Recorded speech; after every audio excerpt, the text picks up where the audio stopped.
So data తీసుకున్నాం, align చేసాం, format చేసాం, రౌండ్ ఆఫ్ కాన్సెప్ట్స్ కూడా చూసాం, ఫార్ములాస్ కూడా అప్లై చేసాం. ఇప్పుడు ఈ డేటాని ఎలా ఎడిట్ చేయాలో చూద్దాం. సో చాలా సార్లు మనం డేటాని రిప్రజెంట్ చేయాలంటే మనకి ఇమేజెస్ని కానీ షేప్స్ని కానీ ఇన్సర్ట్ చేయాల్సి ఉంటుంది. ఆ ఇమేజెస్తోనే మనం డేటాని మంచిగా విజువలైజ్ చేయగలం అనమాట. సో ఆ ఇమేజెస్ని షేప్స్ని ఎలా ఇన్సర్ట్ చేసుకోవాలి, ఎలా డిలీట్ చేసుకోవాలి, అలాగే వాటిలో ఎలా ఎడిటింగ్ చేసుకోవాలని చెప్పి ఇప్పుడు చూద్దాం. సో ముందుగా మనం ఇమేజెస్ని కానీ షేప్స్ని కానీ ఇన్సర్ట్ చేసుకోవాలంటే ఇక్కడ మనకి ఇల్లుస్ట్రేషన్స్ అని చెప్పి ఒక గ్రూప్ ఉందన్నమాట. ఈ ఇల్లుస్ట్రేషన్స్ అనే గ్రూప్ ఎక్కడ ఉంటుంది? ఇన్సర్ట్ అనే ట్యాబ్లో ఉంటుంది.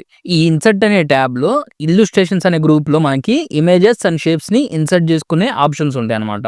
సో ఇక్కడ పిక్చర్స్ అని ఉంది కదా, దీని ద్వారా మనం ఇమేజెస్ని ఇన్సర్ట్ చేసుకోవచ్చు మన సిస్టంలో నుంచి కానీ లేకపోతే ఆన్లైన్లో నుంచి కానీ. అలాగే ఇక్కడ షేప్స్ అని ఉంది కదా, ఈ షేప్స్ నుంచి మనం డిఫరెంట్ టైప్స్ ఆఫ్ షేప్స్ని మన వర్క్ బుక్లోకి ఇన్సర్ట్ చేసుకోవచ్చు అనమాట. అది ఎలాగో ఇప్పుడు చూడండి. సో ముందుగా ఇక్కడ షేప్స్ మీద క్లిక్ చేయాలి. క్లిక్ చేసిన తర్వాత మనకి ఇక్కడ డిఫరెంట్ ఆప్షన్స్ అనేవి కనిపిస్తాయి. చూడండి, చాలా రకాల షేప్స్ ఉన్నాయి. సపోజ్ మనం ఒక రెక్టాంగిల్ తీసుకుందాం, దీని మీద క్లిక్ చేయండి.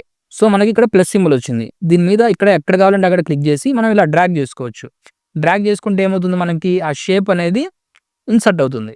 చూడండి, బై డిఫాల్ట్గా ఇక్కడ బ్లూ కలర్ సెలెక్ట్ అయింది. కావాలంటే దీన్ని మనం కలర్ చేంజ్ చేసుకోవచ్చు. ఇక్కడ పైన చూడండి, షేప్ ఇక్కడ మనం ఇన్సర్ట్ చేయగానే షేప్ స్టైల్స్ అని చెప్పి వచ్చేసింది option. Black, blue, orange, grey, yellow, light blue, green, ఇలా కావాలంటే ఏది కావాలంటే అది సెలెక్ట్ చేసుకోవచ్చు. అలా కాదు, ఇక్కడ మనకి అసలు ఏ కలర్ వద్దు, మనకి వైట్ కలర్ కావాలంటే షేప్ ఫిల్లోకి వెళ్ళండి.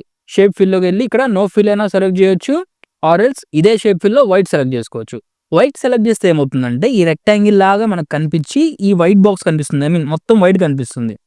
అలా కాకుండా నో ఫిల్ సెలెక్ట్ చేస్తే ఇక్కడ చూడండి, మీరు అబ్జర్వ్ చేస్తే ఒక్కో బాక్స్ కనిపిస్తుంది చూడండి, ఐ మీన్ ఒక్కో సెల్ మనకు కనిపిస్తుంది. సో సెల్స్ మనకి క్లియర్గా కనిపిస్తాయి. అదే మనం ఇక్కడ సింపుల్గా నో ఫిల్ చేస్తే మనకి కావాల్సిన రోస్ అన్ని, ఐ మీన్ మనకు కావాల్సిన సెల్స్ అన్ని క్లియర్గా కనిపిస్తాయి. ఓకే, దాని తర్వాత ఇదే షేప్కి మనం అవుట్లైన్ పెట్టాలనుకోండి, ఇదే షేప్ ఫార్మాట్ ఉంటుంది పైన ఆప్షన్. అవుట్లైన్ పెట్టాలంటే షేప్ అవుట్లైన్ అనే ఆప్షన్ చూడండి కింద. సో ఇక్కడ మనం వెయిట్ అనేది సెలెక్ట్ చేసుకోవచ్చు. ఇక్కడ మనకి వెయిట్ అంటే ఏంటి, ఆ షేప్ యొక్క బార్డర్ని సెలెక్ట్ చేసుకోవచ్చు అనమాట. మనం ఆ షేప్ యొక్క బార్డర్ మనకి ఎంత వెయిట్ కావాలి, ఐ మీన్ ఎంత థిక్గా కావాలని చెప్పి. సో ఇక్కడ నేను 3 పాయింట్స్ సెలెక్ట్ చేశాను అనుకోండి, ఇలా థిక్గా కనిపిస్తుంది. అలా ఉండే 4.5, 6 ఇలా ఎంత థిక్గా కావాలంటే అలా మనం సెలెక్ట్ చేసుకోవచ్చు. సో ఇక్కడ మనకి ఫుల్ బాక్స్ లాగా ఉంది. ఫుల్ కాకుండా మనకి ఇంకో డిజైన్ కావాలి, ఐ మీన్ డాటెడ్ లైన్స్ లాగా కావాలంటే ఇక్కడ డాషెస్ అని చూడండి. ఈ డాషెస్ని క్లిక్ చేస్తే మనకి ఎలాంటి డాషెస్ కావాలంటే అలా వస్తాయి అనమాట. చూడండి, డిఫరెన్స్ మనకి కనిపిస్తుంది. సో ఈ విధంగా మనం ఇలాంటి షేప్స్ని ఇన్సర్ట్ చేసుకోవచ్చు.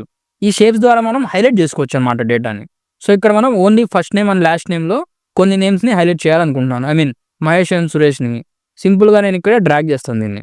సో ఇక్కడ డ్రాగ్ చేసుకున్న తర్వాత దీన్ని సైజ్ తగ్గించుకుంటాను నాకు కావాల్సినట్టు. సో చూడండి, ఇక్కడ స్పెసిఫిక్గా మహేష్, సురేష్ ఆ 2 నేమ్సే హైలైట్గా కనిపిస్తున్నాయి ఇక్కడ.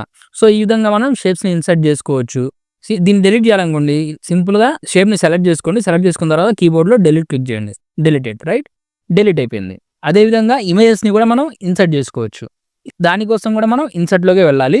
సేమ్ ఇల్లుస్ట్రేషన్స్లో పిక్చర్స్ అని ఉంది చూడండి, దీన్ని క్లిక్ చేయండి. క్లిక్ చేస్తే దిస్ డివైజ్ అని ఉంది. దిస్ డివైజ్ అంటే బై డిఫాల్ట్గా మీ సిస్టంలో ఆర్ఎల్స్ మీ ల్యాప్టాప్లో ఏవైతే ఇమేజెస్ ఉన్నాయో అవి మనం ఇన్సర్ట్ చేసుకోవచ్చు.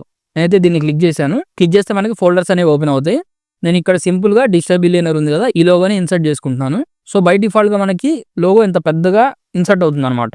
దీన్ని మనం కావాల్సినట్టుగా సైజ్ చేంజ్ చేసుకోవచ్చు. ఎలా చేంజ్ చేసుకోవాలి, ఇక్కడ కార్నర్లోకి వచ్చి యారో మార్క్ కనిపిస్తుంది, దీన్ని ఇలా డ్రాగ్ చేసుకోండి. సో మనకి సైజ్ అనేది డిక్రీజ్ అవుతుంది ఆటోమేటిక్గా. సో మనకు కావాల్సిన సైజులో ఇలా డిక్రీజ్ చేసుకోవచ్చు.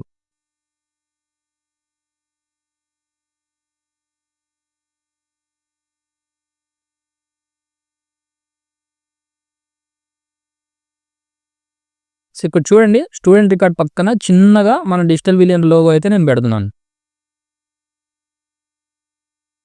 రైట్, కనిపిస్తుంది కదా. లేదు మనకి పెద్ద లోగో కావాలంటే సైజ్ని ఇలా ఇంక్రీజ్ చేసుకోవడమే, అంతే. సెంటర్లో పెడదాం, ఎగ్జాక్ట్గా ఇలా పెట్టుకోవచ్చు అనమాట మనం. ఓకేనా. సో ఇమేజెస్ అనేవి దీనికి లిమిటేషన్ ఏం లేదు, ఎలాగైనా మనం ఇన్సర్ట్ చేసుకోవచ్చు అనమాట. నెక్స్ట్ మనం ఎక్సెల్ ఫైల్లో కొన్ని లింక్స్ని కూడా మనం యాడ్ చేయొచ్చు. లింక్స్ ఇన్ ద సెన్స్, ఇప్పుడు మనం డిజిటల్ బిలియనర్ ఉంది, డిజిటల్ బిలియనర్ ఇక్కడ లోగో కనిపిస్తుంది అంటే ఈ లోగోని మనం క్లిక్ చేస్తే ఆర్ఎల్స్ ఇక్కడ స్టూడెంట్ రికార్డ్ని క్లిక్ చేస్తే డిజిటల్ బిలియనర్ ప్లాట్ఫామ్ ఓపెన్ అయ్యేటట్టు కూడా మనం ఎక్సెల్లో యాడ్ చేసుకోవచ్చు అనమాట. అది ఎలాగో చూద్దాం. మనం మన ఎక్సెల్ షీట్లో ఏదైనా లింక్ని కానీ హైపర్ లింక్ని కానీ యాడ్ చేయాలన్నా మళ్ళీ ఇన్సర్ట్ ట్యాబ్లోకే వెళ్ళాలన్నమాట. ఓకే, ఈ ఇన్సర్ట్ ట్యాబ్ని మనం క్లిక్ చేసామనుకోండి, ఇన్సర్ట్ ట్యాబ్లో మనకి ఇక్కడ లింక్ అనే ఆప్షన్ కనిపిస్తుంది. లింక్స్ అనే గ్రూప్ ఉంటుంది, దాంట్లోనే లింక్ అనే ఆప్షన్ ఉంటుంది అనమాట. కొంచెం క్లియర్‌గా రౌండ్ అప్ చేస్తాను మీకు కనిపిస్తుంది. సీ లింక్ అనే గ్రూప్ అందులో ఒకే ఒక ఆప్షన్ ఉంటుంది. అది లింక్. దాన్ని మనం క్లిక్ చేసామనుకోండి. ఇక్కడ మనకి ఏదైతే లింక్ యాడ్ చేయాలనుకున్నామో ఆ లింక్ ఇక్కడ మనం యాడ్ చేయొచ్చనమాట. సో, ముందుగా దానికోసం నేను ఇఫ్ సపోజ్ ఫస్ట్ నేమ్ ఉంది ఆర్ ఎల్స్ ఇక్కడ స్టూడెంట్ రికార్డ్ ఉంది. ఈ స్టూడెంట్ రికార్డ్‌ని క్లిక్ చేస్తే నాకు డిజిటల్ బిలియనీర్ వెబ్‌సైట్ ఓపెన్ అవ్వాలి అనుకోని నేను అనుకుంటున్నా. ఓకే. అలాంటప్పుడు నేనేం చేస్తాను స్టూడెంట్ రికార్డ్‌ని సెలెక్ట్ చేస్తాను. సెలెక్ట్ చేసి ఇక్కడ లింక్‌ని క్లిక్ చేస్తాను. లింక్‌ని క్లిక్ చేయగానే ఇక్కడ మనకి ఈ బాక్స్ ఓపెన్ అయింది చూడండి. ఈ బాక్స్‌లో ఇక్కడ అడ్రెస్ అనే ఆప్షన్ ఉంది. ఈ అడ్రెస్‌లో మనకు కావాల్సిన వెబ్‌సైట్ అడ్రెస్ పేస్ట్ చేయొచ్చు. అప్డేట్ చేయొచ్చనమాట. మనకి డిజిటల్ బిలియనీర్ ప్లాట్‌ఫామ్ అడ్రెస్‌ని ఇక్కడ నేను పేస్ట్ చేస్తాను. సో, ఇక్కడ నేను www.digitalbillionaire.in అని చెప్పి మన వెబ్‌సైట్ యొక్క యూఆర్ఎల్‌ని ఇక్కడ పేస్ట్ చేస్తున్నా. ఓకే. తర్వాత ఓకే క్లిక్ చేయాలి. సీ ఓకే క్లిక్ చేసిన తర్వాత ఇక్కడ మనకి చేంజ్ అయిపోయింది చూడండి డైరెక్ట్‌గా. చేంజ్ అయిపోయి కింద అండర్‌లైన్ వచ్చింది. మనం కర్సర్‌ని దాని మీదకి ఇలా స్క్రోల్ చేస్తే బై డిఫాల్ట్‌గా ఇక్కడ మనకి డిజిటల్ బిలియనీర్ అని చెప్పి చూపిస్తుంది మనకి. Click once to follow, click and hold to select this cell. Okay. Click and hold అంటే ఈ సెల్ అనేది సెలెక్ట్ అవుతుంది. అలా కాకుండా దీని మీద క్లిక్ చేసామనుకోండి మన వెబ్‌సైట్ అనేది ఓపెన్ అవుతుంది. ఒకసారి క్లిక్ చేస్తాను చూడండి. సీ డిజిటల్ బిలియనీర్ అనే ప్లాట్‌ఫామ్ మనకి ఓపెన్ అయిపోయింది. ఇక్కడ మీరు ఎక్స్‌ప్లోర్ కోర్సెస్ అని చెప్పి క్లిక్ చేశారనుకోండి. చాలా కోర్సెస్ ఇక్కడ మనకి ఓపెన్ అవుతాయన్నమాట. ఈ కోర్సెస్ అన్నిటిని మనం సింగిల్ సబ్స్క్రిప్షన్‌తో నేర్చుకోవచ్చు. Canva, AI, machine learning, Python. ఈ పైథాన్ టీచ్ చేసింది కూడా నేనే. Okay. SQL, prompt engineering, video editing with mobile, UI, UX designing, LinkedIn growth ఇవన్నీ. ఇవే కాకుండా ఇంకా చాలా కోర్సెస్ ఉన్నాయి. ఈ కోర్సెస్ అన్నీ మనం సింగిల్ వెబ్‌సైట్‌లో మనకు కావాల్సిన లాంగ్వేజ్‌లో నేర్చుకోవచ్చు. ఓకే. తెలుగు, కన్నడ, తమిళ్, మలయాళం, ఇంగ్లీష్ వీటన్నిటిలో మనం కోర్సెస్‌ని అయితే నేర్చుకోవచ్చనమాట. ఓకే. సో, ఈ వెబ్‌సైట్‌ని మనం ఇప్పుడు మన షీట్‌లో యాడ్ చేసుకున్నాం. సో, ఇక్కడ మనం ఏం చేసాం సింపుల్‌గా ఆల్రెడీ ఉన్న వెబ్‌సైట్‌ని మనం ఇక్కడ యాడ్ చేసుకున్నాం. అలా కాదు ఇక్కడ ప్రాజెక్ట్ 1 ఉంది. మన వర్క్ బుక్‌లోనే ఇంకో షీట్ యాడ్ చేస్తున్నాం మనం. ఈ షీట్‌ని నేను ఏం చేస్తున్నాను మ్యాథ్స్ అని చెప్పి నేమ్ ఇస్తున్నాను. మ్యాథ్స్. ఓకే. మ్యాథ్స్ అనే నేమ్ ఇచ్చాను. ఇక్కడ మ్యాథ్స్ అనే సబ్జెక్ట్ ఉంది కదా! ఈ మ్యాథ్స్ అనే సబ్జెక్ట్‌ని క్లిక్ చేస్తే ఈ మార్క్స్ అనేవి మనకి డైరెక్ట్‌గా డిఫరెంట్ పేజ్‌లో కనిపించాలి. ఓకే. దానికోసం నేనేం చేస్తానంటే ముందుగా దీన్ని సెలెక్ట్ చేసుకొని ఈ మ్యాథ్స్‌లో ఇక్కడ పేస్ట్ చేస్తా. ఆర్ ఎల్స్ ఇక్కడ మిడిల్‌లో పేస్ట్ చేస్తాను. ఓకే.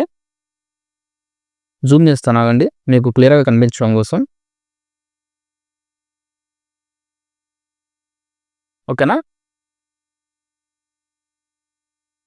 సో, ఇప్పుడు ఈ ప్రాజెక్ట్ 1లోకి వచ్చేసి మనం మ్యాథ్స్‌ని సెలెక్ట్ చేద్దాం ఈసారి సెల్‌ని. మ్యాథ్స్‌ని సెలెక్ట్ చేసి ఇక్కడ మళ్ళీ లింక్‌ని క్లిక్ చేస్తున్నా. లింక్‌ని క్లిక్ చేస్తే మనకి సేమ్ ఇందాకట్లాగే బాక్స్ ఓపెన్ అయింది. ఈసారి ఏం చేయాలి ఈ అడ్రెస్ మర్చిపోండి. ఈ అడ్రెస్ కాకుండా place in this document. Place in this document అంటే ఏదైతే ఈ డాక్యుమెంట్ ఉందో దీంట్లో ఉన్న షీట్‌ని మనం యాడ్ చేయొచ్చు. దీన్ని క్లిక్ చేశాను. క్లిక్ చేస్తే ఇక్కడ చూడండి ప్రాజెక్ట్ 1 మ్యాథ్స్, ప్రాజెక్ట్ 2 అని ఉంది. సో, మ్యాథ్స్ అనే షీట్ కదా మనం యాడ్ చేయాలనుకుంది. సో, ఇక్కడ మనకు డైరెక్ట్‌గా కనిపిస్తుంది. సో, మ్యాథ్స్‌ని క్లిక్ చేయండి. క్లిక్ చేసి ఓకే. ఓకే. సో, మనం యాడ్ చేసిన తర్వాత ఎప్పుడైనా మనం హైపర్ లింక్ యాడ్ చేస్తే ఏమవుతుందంటే దీని ఫాంట్ గాని, సైజ్ గాని చేంజ్ అయిపోతుంది. సో, ఇప్పుడు మనం మ్యాథ్స్‌కి క్లిక్ చేసామనుకోండి ఇక్కడ మ్యాథ్స్ షీట్‌కి డైరెక్ట్‌గా వెళ్ళిపోతుంది చూడండి. సీ మ్యాథ్స్ షీట్‌కి వచ్చేసింది. ఇక్కడ ఈ డేటా మనం కాపీ చేసి పేస్ట్ చేసాం కదా! ఈ డేటా మనకు కనిపిస్తుంది. సో, ఈ విధంగా మనం హైపర్ లింక్స్‌ని యాడ్ చేయొచ్చనమాట. ఓకే. యాడ్ చేసాం. ఈసారి నేను ఎడిట్ చేయాలనుకున్నా. ఈ స్టూడెంట్ రికార్డ్ క్లిక్ చేస్తే నాకు మన వెబ్‌సైట్ ఓపెన్ అవ్వకూడదు. వేరే వెబ్‌సైట్ ఏదో ఓపెన్ అవ్వాలి. ఓకే. సో, వేరే వెబ్‌సైట్ అంటే ఇప్పుడు python.org అని చెప్పి ఒక వెబ్‌సైట్ ఉంది. పైథాన్ డాక్యుమెంటేషన్ కోసం. ఈ వెబ్‌సైట్ అనేది ఓపెన్ అవ్వాలి. అప్పుడు ఏం చేస్తాను ఇది కాపీ చేసుకుంటాను ముందుగానే. కాపీ చేసుకొని మళ్ళీ ఇక్కడికి వెళ్తాననమాట. ఇక్కడికి వెళ్ళిన తర్వాత ఇక్కడ హైపర్ లింక్ ఉంది కదా! దీన్ని క్లిక్ చేయాలి. దీన్ని క్లిక్ చేస్తే ఏమవుతుంది డైరెక్ట్‌గా ఓపెన్ అవుతుంది. అలా ఓపెన్ అవ్వకుండా రైట్ క్లిక్ చేయండి. రైట్ క్లిక్ చేస్తే మనకి పాపప్ వస్తుంది. ఈ పాపప్‌లో ఇక్కడ ఇలా కిందకొస్తే ఎడిట్ హైపర్ లింక్ అనే ఆప్షన్ ఉంది చూడండి. ఇలా ఎడిట్ హైపర్ లింక్‌ని క్లిక్ చేస్తే మళ్ళీ ఈ బాక్స్ అనేది ఓపెన్ అవుతుంది. ఇక్కడ అడ్రెస్ ప్లేస్‌లో మనకు కావాల్సిన వెబ్‌సైట్‌ని మనం పేస్ట్ చేయొచ్చనమాట. సీ python.org అని చెప్పి నేను పేస్ట్ చేశాను. ఈ https అవసరం లేదు. www.python.org అని పెడితే సరిపోతుంది. సో, ఇప్పుడు ఈసారి నేను స్టూడెంట్ రికార్డ్‌ని క్లిక్ చేస్తే మనకి డిజిటల్ బిలియనీర్ ప్లాట్‌ఫామ్ ఓపెన్ అవ్వదు. చూడండి. See python.org Python website, Python official website అనేది ఓపెన్ అయింది. ఓకేనా? క్లియర్ కదా ఇంతవరకు? సో, ఇక్కడ ఇదే హైపర్ లింక్‌ని నేను డిలీట్ చేయాలనుకున్నా. నాకు హైపర్ లింక్స్ వద్దు. నాకు అవసరం లేదు అనుకుంటే సింపుల్‌గా దీని మీద రైట్ క్లిక్ చేయండి మళ్ళీ. రైట్ క్లిక్ చేసి చివర్లో రిమూవ్ హైపర్ లింక్స్ అని ఉంది. దాన్ని క్లిక్ చేయండి. సీ నార్మల్ పొజిషన్‌లోకి వచ్చింది. ఇప్పుడు మనకు కావాల్సినట్టు మనం దీనికి టెక్స్ట్‌లో దీన్ని పెట్టుకోవచ్చనమాట. I mean font style. Okay. ఈ మెర్జ్ అండ్ సెంటర్ కూడా చేసేద్దాం. సీ ఇలా చేసుకోవచ్చు మనం. అర్థమైంది కదా! సో, ఇదే హైపర్ లింక్‌ని మనం షార్ట్ కట్‌తో కూడా యాడ్ చేసుకోవచ్చు. షార్ట్ కట్ ఏంటి? దీని మీద క్లిక్ చేస్తాం ముందు సెల్ మీద. క్లిక్ చేసిన తర్వాత కంట్రోల్ K సెలెక్ట్ చేయండి. కంట్రోల్-కే సెలెక్ట్ చేసినా మనకి ఇదే ఓపెన్ అవుతుంది. ఇప్పుడు మనం మనకు కావాల్సిన లింక్‌ని ఇక్కడ పేస్ట్ చేసుకుంటాం. ఓకే. చూడండి ఇప్పుడు కూడా యాడ్ అయిపోయింది. సో, ఇది మనకి హైపర్ లింక్స్‌ని యాడ్ చేయడం, ఎడిట్ చేయడం, అలాగే డిలీట్ చేయడం అనమాట. మనం వేరే వెబ్‌సైట్ లింక్స్‌ని, ఔట్‌సైడ్ లింక్స్‌ని యాడ్ చేస్తే అది హైపర్ లింక్. మన షీట్‌లో ఆర్ ఎల్స్ మన సిస్టమ్‌లో ఉన్న లింక్స్‌ని యాడ్ చేస్తే అది లింక్. క్లియర్ కదా? సో, ఇమేజెస్‌ని, షేప్స్‌ని, లింక్స్‌ని యాడ్ చేయడం, రిమూవ్ చేయడం మనం నేర్చుకున్నాం. దీంతో పాటు ఇంకో చిన్న కాన్సెప్ట్ ఉంది. అదే డ్రాప్ డౌన్. డ్రాప్ డౌన్ అంటే ఇప్పుడు మన దగ్గర ఒక లిస్ట్ ఉందండి. ఆ లిస్ట్ డైరెక్ట్‌గా కనిపించదు. మనం ఏదైనా వెబ్‌సైట్ గాని, యాప్ గాని యూజ్ చేసినప్పుడు ఏంటి, ఈ లిస్ట్‌ని ఇట్లా సెలెక్ట్ అనే ఆప్షన్ ఉంటుంది. ఆ సెలెక్ట్‌ని క్లిక్ చేస్తే చాలా లిస్ట్ వస్తాయి మనకి. చాలా లిస్ట్ ఆఫ్ వాల్యూస్ వస్తాయి మనకి. ఆ డ్రాప్ డౌన్‌ని ఎలా యాడ్ చేయాలనేది ఇప్పుడు చూద్దాం. సో, ముందుగా మనం ఈ డ్రాప్ డౌన్‌ని క్రియేట్ చేయాలంటే మనకొక సోర్స్ కావాలి. సోర్స్ అంటే ఏంటంటే లిస్ట్ ఆఫ్ వాల్యూస్ అనమాట. డ్రాప్ డౌన్ అంటేనే లిస్ట్ కదా! ఆ లిస్ట్ వాల్యూస్ ఉంటేనే మనం ఆ డ్రాప్ డౌన్ అనేది క్రియేట్ చేయగలం. సో, దానికోసం నేనైతే వాల్యూస్‌ని ఇక్కడ రాసుకుంటా. ప్రాజెక్ట్ అండ్ మ్యాథ్స్ దీంట్లో రాద్దాము. సో, ఇక్కడ నేనేం చేస్తున్నా కేటగిరీ అని రాసుకుంటున్నాను. కేటగిరీస్‌లో మనం ఏం రాద్దాం, 4 సబ్జెక్ట్స్ ఉన్నాయి కదా! 4 సబ్జెక్ట్స్ రాద్దాం. Okay. Maths, Telugu, science and English. Okay. ఈ 4 సబ్జెక్ట్స్ రాసుకున్నాను. సో, మన దగ్గర నేమ్స్ ఉన్నాయి కదా! ఒక 4 నేమ్స్ ఆర్ ఎల్స్ 5 నేమ్స్ తీసుకుంటా. సో, ఆ 5 నేమ్స్ నేను ఇక్కడ ఫస్ట్ నేమ్స్ ఉన్నాయి కదా! ఈ ఫస్ట్ నేమ్స్‌ని తీసుకుంటున్నాను. మహేష్, సురేష్, అంజలి, రాజేష్ ఈ నేమ్స్ అన్ని ఇక్కడ కాపీ పేస్ట్ చేశాననమాట. ఓకే. సో, ఇక్కడ మనం మహేష్ ఏ సబ్జెక్ట్‌లో టాప్ వచ్చాడు, సురేష్ ఏ సబ్జెక్ట్‌లో టాప్ వచ్చాడని చెప్పి మనం మాన్యువల్‌గా సెలెక్ట్ చేసుకుంటాం. ఇక్కడ టైప్ చేయకుండా సెలెక్ట్ చేసుకోవాలి. సెలెక్ట్ చేసుకోవాలంటే ఈ 4 సబ్జెక్ట్స్ కూడా మనకి ఇక్కడ ఉండాలి. ఎందుకంటే మనం అతని మార్క్స్ చూసేదాకా ఏ సబ్జెక్ట్‌లో తను టాప్ వచ్చాడని తెలీదు. మార్క్స్ చూసిన తర్వాత ఇఫ్ ఇన్ కేస్ ఇక్కడ మహేష్ అనేవాడు మనకి దేంట్లో టాప్ వచ్చారు, మహేష్ అనేవారు తెలుగులో టాప్ వచ్చారు. సో, ఆ తెలుగుని మనం సెలెక్ట్ చేసుకోవాలి ఇక్కడ. సెలెక్ట్ చేసుకోవాలంటే ఇక్కడ మనకు ఆప్షన్ ఉండాలి టైప్ చేయకుండా. అలా ఉండాలంటే ఈ 4 కూడా మనకి ఇక్కడ ఒకే సెల్‌లో ఉండాలి. దాన్ని మనం సెలెక్ట్ చేసుకోవాలి. అది ఎలాగో ఇప్పుడు చూడండి. ముందుగా ఇక్కడ ఈ కేటగరీ ఉంది కదా! ఈ కేటగరీ అనే ఈ డేటాని నేను ఒక టేబుల్ కింద కన్వర్ట్ చేస్తాను. ఎలా కన్వర్ట్ చేస్తాను? దీన్ని సెలెక్ట్ చేసుకున్న తర్వాత ఇన్సర్ట్ టేబుల్‌ని సెలెక్ట్ చేసుకున్నాను నేను. ఓకే. ఇక్కడ డేటా ఆటోమేటిక్‌గా చూపించి చూడండి. తర్వాత ఓకే క్లిక్ చేశాను. చూడండి ఇదంతా మనకు ఒక టేబుల్ అయిపోయింది. రైట్? ఈ టేబుల్ లాగా ఇక్కడ కనిపిస్తుంది. ఇప్పుడు నేను ఇక్కడ మహేష్ దగ్గర వస్తున్నా. ఇక్కడ నేమ్ తర్వాత సబ్జెక్ట్ అని చెప్పి ఒక హెడ్డింగ్ ఇచ్చాను. సో, దీన్ని మనం ఇంతకుముందు చేసినట్టుగా ఒక టేబుల్ లాగా చేద్దాం. మాన్యువల్‌గా. Okay. All borders, middle align and centre. Okay. ఈ రెండింటిని కావాలంటే కొంచెం బోల్డ్ చేసుకుందాం. బోల్డ్. ఓకే. డన్. సో, ఇక్కడ నేను డ్రాప్ డౌన్ లిస్ట్‌ని యాడ్ చేయాలనుకుంటున్నా. డ్రాప్ డౌన్ లిస్ట్‌ని యాడ్ చేయాలంటే ముందుగా ఈ సెల్‌ని క్లిక్ చేయండి. సెల్‌ని క్లిక్ చేసుకున్న తర్వాత సెలెక్ట్ చేసుకున్న తర్వాత డేటాలోకి వెళ్ళండి. పైన డేటా. ఓకే. డేటా ట్యాబ్‌లోకి వెళ్ళి ఇక్కడ మనకి డేటా వాలిడేషన్ అనే ఆప్షన్ ఉంటుంది. ఎక్కడ ఉంటుంది? డేటా టూల్స్ అనే గ్రూప్‌లో. ఓకే. డేటా టూల్స్ అనే గ్రూప్‌లో డేటా వాలిడేషన్‌ని క్లిక్ చేయండి. క్లిక్ చేస్తే మనకి 3 ఆప్షన్స్ ఉంటాయి. Data validation, circle invalid data, clear validation circles. Data వాలిడేషన్‌ని మళ్ళీ క్లిక్ చేయండి. క్లిక్ చేస్తే మనకి ఇక్కడ సెట్టింగ్స్ వచ్చింది. ఎనీ వాల్యూ అనేది కదా! ఎనీ వాల్యూలో మనకి ఏది కావాలి? లిస్ట్ కావాలి. రైట్? సో, లిస్ట్‌ని నేను సెలెక్ట్ చేసుకుంటున్నా. మనం ఇలా క్లిక్ చేయగానే లిస్ట్ ఆఫ్ వాల్యూస్ రావాలి. సో, లిస్ట్‌ని క్లిక్ చేశాను. తర్వాత డేటా ఇన్ బిట్వీన్ అని ఉంది. అది అలానే ఉంచేయండి. డేటా అనేది బిట్వీన్ అలానే ఉంచేయండి. తర్వాత సోర్స్ ఇక్కడ క్లిక్ చేయండి. క్లిక్ చేసిన తర్వాత ఇక్కడ మ్యాథ్స్ మీద క్లిక్ చేయండి. తర్వాత షిఫ్ట్ పట్టుకొని కింద వరకు సెలెక్ట్ చేయండి డౌన్ యారోతో. రైట్? ఇక్కడ వీటి యొక్క రేంజ్ అనేది సెలెక్ట్ అయిపోతుంది. దెన్ ఎంటర్ క్లిక్ చేయండి. ఇక్కడ రేంజ్ వచ్చేసింది. సింపుల్‌గా ఇక్కడ ఓకే క్లిక్ చేయండి. ఇక్కడ చూడండి మనకి ఒక ఆప్షన్ వచ్చింది. ఈ ఆప్షన్‌ని క్లిక్ చేసామనుకోండి మనకి మ్యాథ్స్, తెలుగు, సైన్స్ అని చెప్పి నేమ్స్ వచ్చింది చూడండి లిస్ట్ లాగా. రైట్? సో, మహేష్ ఏ సబ్జెక్ట్‌లో టాప్ వచ్చాడు? తెలుగు. ఓకే. తెలుగుని సెలెక్ట్ చేసుకున్నాం ఇక్కడ. తెలుగు వచ్చేసింది. అర్థమైందా? సో, మనకి మిగతా వాళ్ళకి కూడా సేమ్ అదే ఆప్షన్ కావాలి.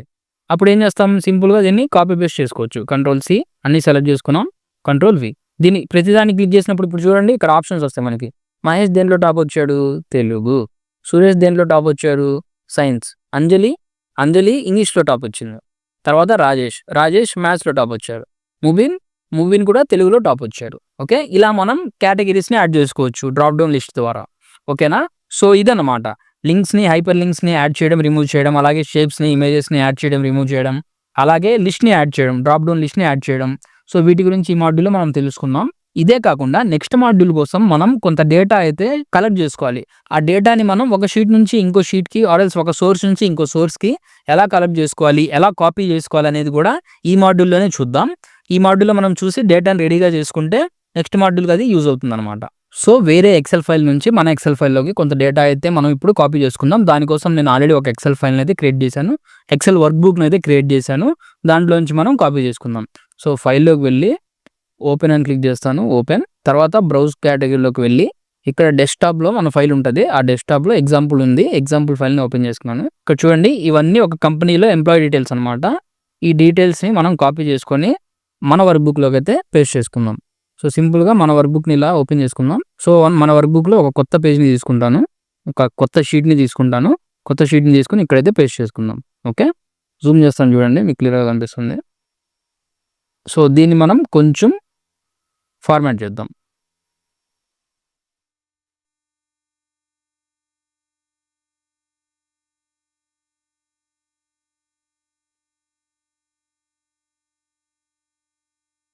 సో, క్లియర్ గదా! మీరు కూడా ఈ డేటాని చూడండి స్క్రీన్‌షాట్ తీసుకొని మీరు కూడా మీ సిస్టమ్‌లో టైప్ చేసి పెట్టుకోండి. ఒక కొత్త ఎక్సెల్ వర్క్ బుక్ తీసుకొని దానిలో టైప్ చేసి దాని నుంచి మన ఏదైతే ప్రాక్టీస్ చేస్తున్నామో ఈ వర్క్ బుక్‌లోకి కాపీ పేస్ట్ చేసుకోండి. ఇది ఇలా రెడీగా పెట్టుకోండి. నెక్స్ట్ మాడ్యూల్‌లో మనం ఈ ఎగ్జాంపుల్ ద్వారా ఆల్రెడీ ప్రీవియస్ మాడ్యూల్‌లో చెప్పాను కదా! ఫిల్టర్స్ గురించి మనం ఇంకా డిస్కస్ చేద్దామని. ఈ ఫిల్టర్స్, ఈ స్లైసర్స్ వీటి గురించి డిస్కస్ చేద్దాం ఇన్ డెప్త్‌గా. ఓకే. నెక్స్ట్ చాప్టర్‌లో ఒక రియల్ టైమ్ ఎగ్జాంపుల్ మీద వర్క్ చేద్దాం.